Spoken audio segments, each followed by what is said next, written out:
Mapagpalang araw sa inyong lahat, lalo na sa ating narrator Sir Alex. Itago niyo na lang ako sa panghalang Nena, matagal niyo na rin po na silent listener. Ibabahagi ko lang Sir Alex ang kwento ng aking lola tungkol sa nilalang na kung tawagin natin ay Sigbin. Maiikling kwento lang po ito at base sa tunay na pangyayari. Nagmula kami sa isang bayan ng South Cotabato, pero ang mga ninuno ng aking nanay ay taga Lanao del Norte. Yung lola ko roon sir, bale lola ko na sa tuhod kasi lola ito ng nanay ko. Nagtataglay daw yun ng mga kaalaman patungkol sa espiritual na bagay. May alagang hindi nakikita at marunong din manggamot.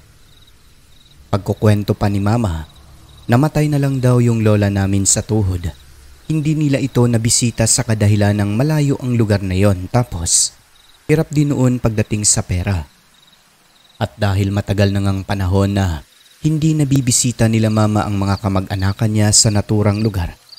Isang araw Sir Alex, noong nagkapera ng konti, naisipan nila mama at ng mga kapatid niya, mga tiyuhin ko, na bisitahin ang mga kadugo roon, lalo na yung lola namin o tiyahin ng aking inay na tanging natira sa magkakapatid. Yung iba raw kasi ay matagal na ring pumanaw. So ayun na nga po, sumama kaming lahat na pamilya. Ako, mga kapatid ko, mga pinsan at mga tiyuhin. Pagdating namin doon, talaga namang nasopresa ang aming lola sir. Walang pagsisidla ng tuwa dahil siya ay binisita namin. Halos hindi na nga nagkakilala sa tagal na panahon na hindi sila nagkita-kita nila mama. Maliit lang ang bahay ng aking lola, tiyahin ni mama. Nag-iisa na lang din sa bahay nito, bunsod ng nakabukod na ang mga anak dahil may sariling pamilya. Masaya kaming nagkukwentuhan noon. Unang nabatid ko sa aming lola sir, pagkarating namin sa bahay niya, ginaguide niya kami sa mga nilalakaran namin doon. Lagi niyang sinasabi, "Oy mga apo, wag dyan, dito lang kayo dumaan, halik kayo."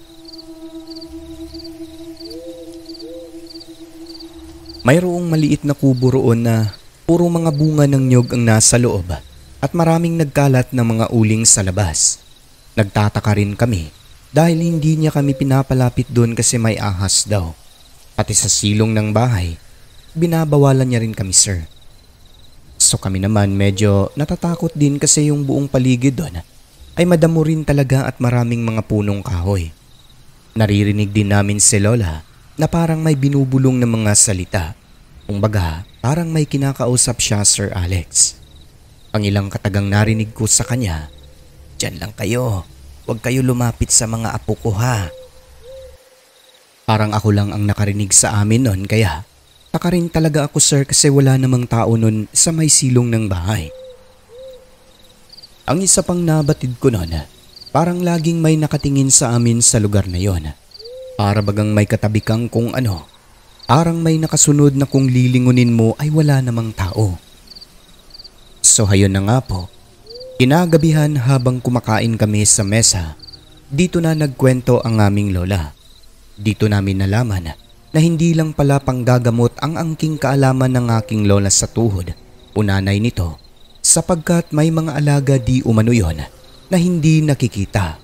Ito yung mga nilalang Sir Alex na kung tawagin natin ay Sigbin. Pagkukwento pa ni lola, bago raw pumanaw yung lola namin sa tuhod na yon, isinalin daw nito kay lola ang mga angking kaalaman sa espiritual kasama na yung mga Sigbin. Lahat daw ng mga kapatid niya sir kasama yung nanay ni mama, pinamanahan ng nilalang na ito, kaso yung iba hindi tumanggap. Kaya halos lahat daw ng mga Sigbin na natira na dapat sanay para sa magkakapatid, nasa pangangalaga ng aming lola, at lahat daw ng yun ay nanduduon lang sa gilid-gilid ng bahay, sa loob, sa labas, sa mga sulok-sulok, at meron pang araw nun sa likod namin nakaupo lang, nakamasid at nakikinig sa aming usapan na si lola lang ang nakakakita. Saan pa nito? Yung iba raw doon sir ay para sa amin kasi para daw dapat yun sa nanay ni mama at sa mga magulang ng tiyuhin ko na matagal na ring namayapa. Kaya kung nais daw ni mama, kunin niya yung para sa kanya at siya na ang mag-alaga. Sagot naman nila, "Di ba nakakatakot yan, tiya? Kung mahina ang loob mo di matatakot ka. Pero mabait naman ang mga yan, lalo na kapag nakilala ka na nila bilang isang amo." "Para saan po pala ang mga sigbin, tiya?" "Mauutusan yan, gaya ng sa akin dito. Huwag lang gamitin sa masama. Sila ang nagbabantay sa mga lupa namin. Kahit walang tao, okay lang kasi nandyan yan sila." Talaga ho?" "Oo." "Sige nga, tiya, ipakita mo sa amin yung isa." "Ay, hindi pwede yun." "Bakit naman po?" "Kasi sa oras na makita mo yung para sa'yo na sigbin dyan, hindi nalulubay yan. Sasama sa inyo sa pag-uwi." "Di ba nakakatakot ang itsura, tiya?" "Ay, gaya nga ng sabi ko kanina. Kung matatakutin ka at mahina ang loob mo, matatakot ka."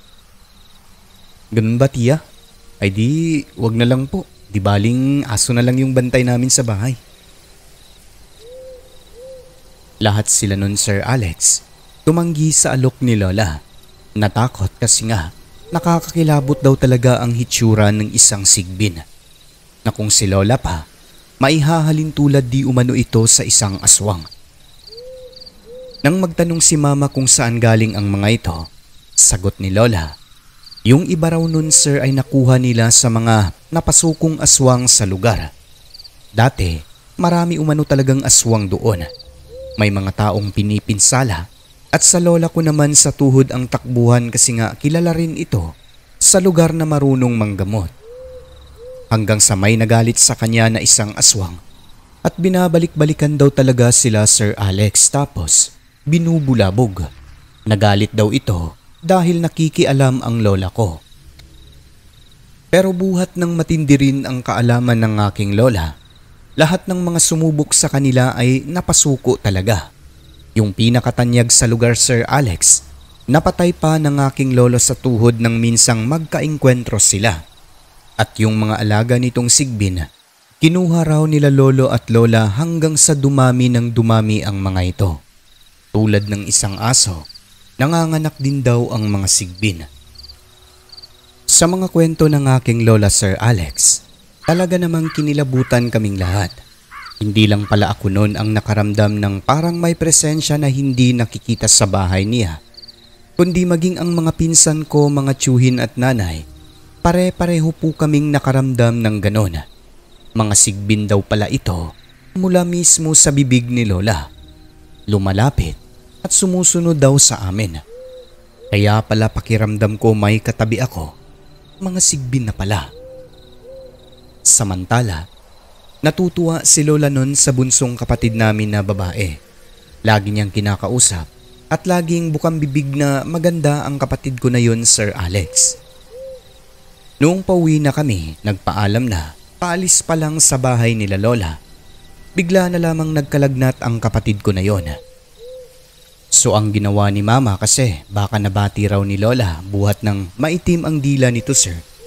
Bumalik kami sa bahay niya at pinatignan ang aking kapatid.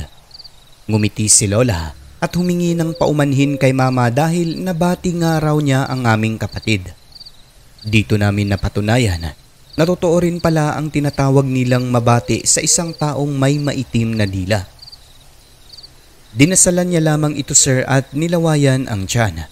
Matapos noon, dahan-dahan na umayos ang pakiramdam ng aming bunso hanggang sa mawala ang kanyang lagnat. Nang dahil sa mga kwento ng aking lola, kung dati ay alangan kaming maniwala sa usapin patungkol sa kababalaghan, lalo na ang sigbin at aswang, nagbago ang lahat ng yon, Sir Alex.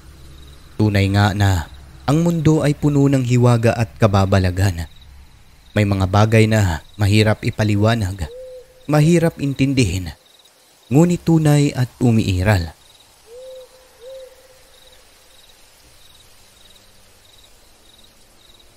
At yun lang po, sir, ang aking maikling kwento.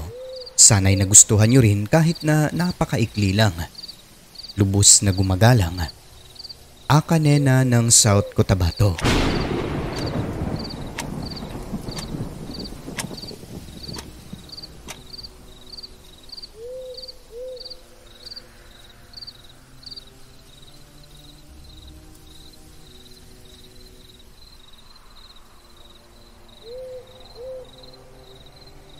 Magandang araw o gabi sa inyo, Sir Alex.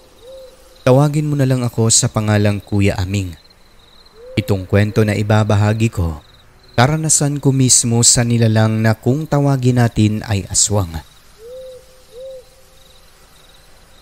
Sumama ako nun sa aking tiyuhin sa bundok para magbukid din tulad niya. Meron kasi kaming lupa roon. Balemana po ito nila papa mula sa aming lolo na hindi naaasikaso buhat ng napakalayo nito. Pero yung tiyuhin ko, sir, doon na nakatira simula nung nag-uma siya.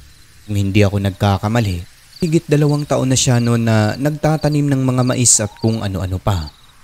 Ayon sa kanya ay medyo okay daw naman ang resulta ng pagbubukid. May mga alaga ring hayop kung kaya nag-focus siya doon. So ako naman, Sir Alex, sinubukan kong gawin ang mga ginawa ni Tiyo. Paunti-unti, dahan-dahan akong nagtayo ng kubo. Tapos naglinis sa lupa namin doon dahil balak ko rin na magtanim ng mga mais. Medyo hirap lang kasi nasa mababang bahagi yung lupa namin. At dahil mahaba-habang panahon ang kakailanganin, doon muna ako nag-i-stay sa kubo ng aking tiyuhin. Ayos naman po roon, sir. Tahimik at malayo sa ingay ng mga sasakyan. Wala kang ibang maririnig kundi mga huni ng insekto at mga ibon na animoy nag-aawitan. Kung hindi ka sanay talaga namang mabibingi ka sa katahimikan doon. Sa gabi naman ay napakadilim ng kapaligiran buhat ng ang gamit lang namin doon ay gasera.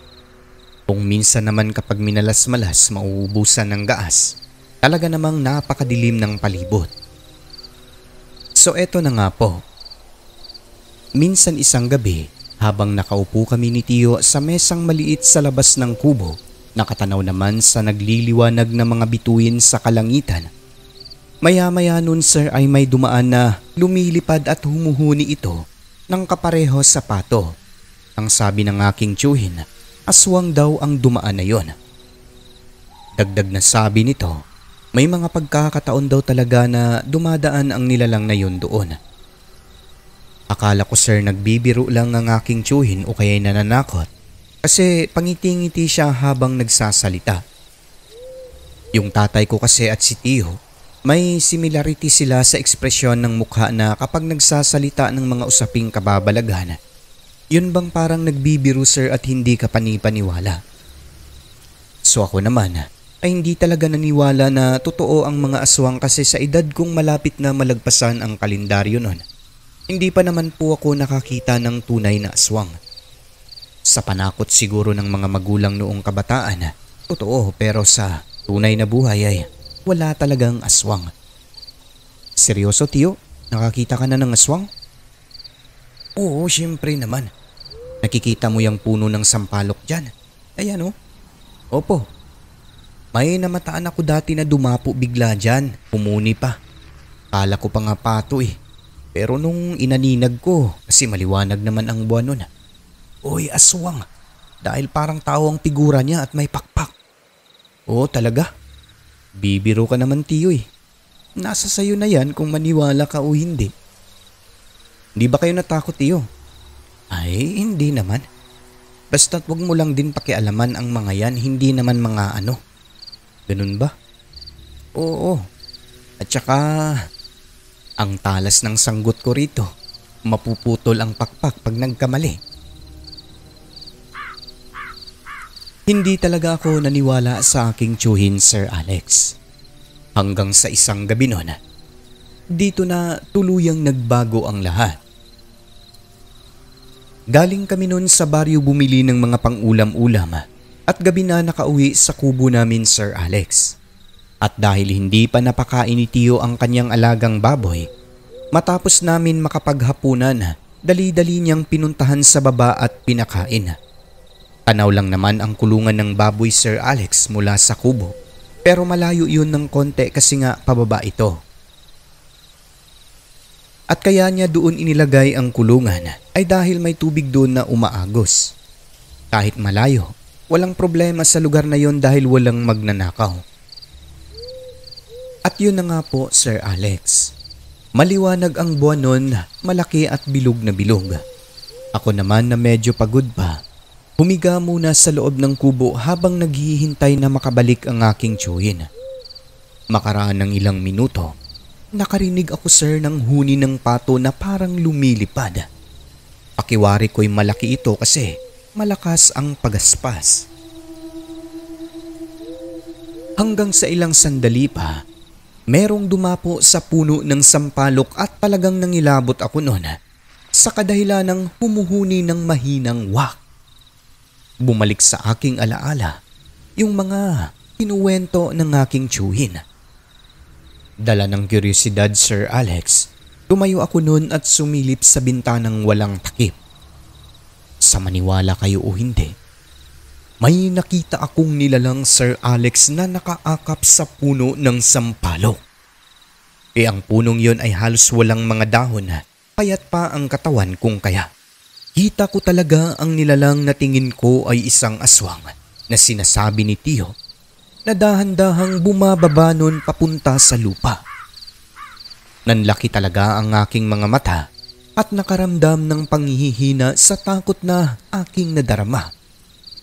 Paano ba naman kasi, although hindi gaanong malaki, figurang tao talaga Sir Alex ang bumungad sa aking mga mata na dahan-dahang gumagalaw. Halos hindi ako makagalaw doon dahil talagang nangilabot sa aking nasilayan. Ilang sandali pa, narinig kong sumigaw ang aking tiyuhin o tinatawag ako. Yung aswang naman, hindi gumalaw nang marinig niya ang boses ng aking tiyo. At dahil tawag siya ng tawag sa aking pangalan, kahit nanginginig na sa takot Sir Alex, sumagot din ako ng pasigaw sa aking tiyo. Yung aswang, bigla itong lumundag sa lupa at sa isang iglap ay naglaho. Sa puntong yon, dala ng sobrang nervyos, lumabas ako ng kubo sir at tumakbo papunta sa kinaroroonan ni Tiyo na pabalik na rin pala ng mga sandaling yon. Nagulat na lang ito kasi kahit madilim kita niyang namumutla ako. Ayon pa sa kanya, dinig na dinig niya ang huni ng aswang sa may kulungan ng baboy. Malakas daw ito at parang hindi umaalis kaya tinatawag niya ang aking pangalan. Sa pamamagitan nun, kahit papano ay maalis daw yung aking takot. Hindi nagkamali ang aking tiyo, nanduroon na naman ang aswang. Nang dahil sa karanasan na yon, nagbago ang aking paniniwala sa mga aswang. Ang masasabi ko na lang talaga Sir Alex, totoo ang mga nilalang na ito, hindi basta biro kundi tunay at umiiral. Matapos noon, nakaramdam ako ng takot sa lugar na yon kung kaya hindi natuloy yung mga pagbabalak kong pagbubukid sa lupa namin doon. Sabi ko kay Tiyo, siya na lang ang mag-uma sa lupa namin at tutulong-tulong na lang ako kung minsan. Pero dahil malawak din ang lupa niya, hindi niya talaga nagawa yung mga balak namin. Ang ending, umuwi ako sa lugar namin at naghanap na lang ng ibang trabaho. Hindi na bumalik sa bundok. Sa takot na baka sa susunod, hindi na ang sampalok, na baka ako na ang yakapin ng aswang.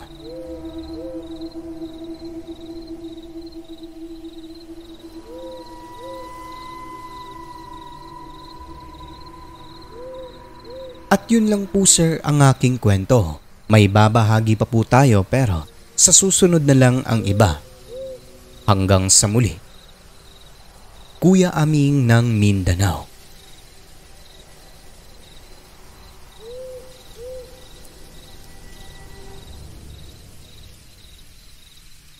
Ang mundo ating ginagalawan, nababalot ng kahiwagaan na tanging ang Diyos lamang ang siyang may kasagutan.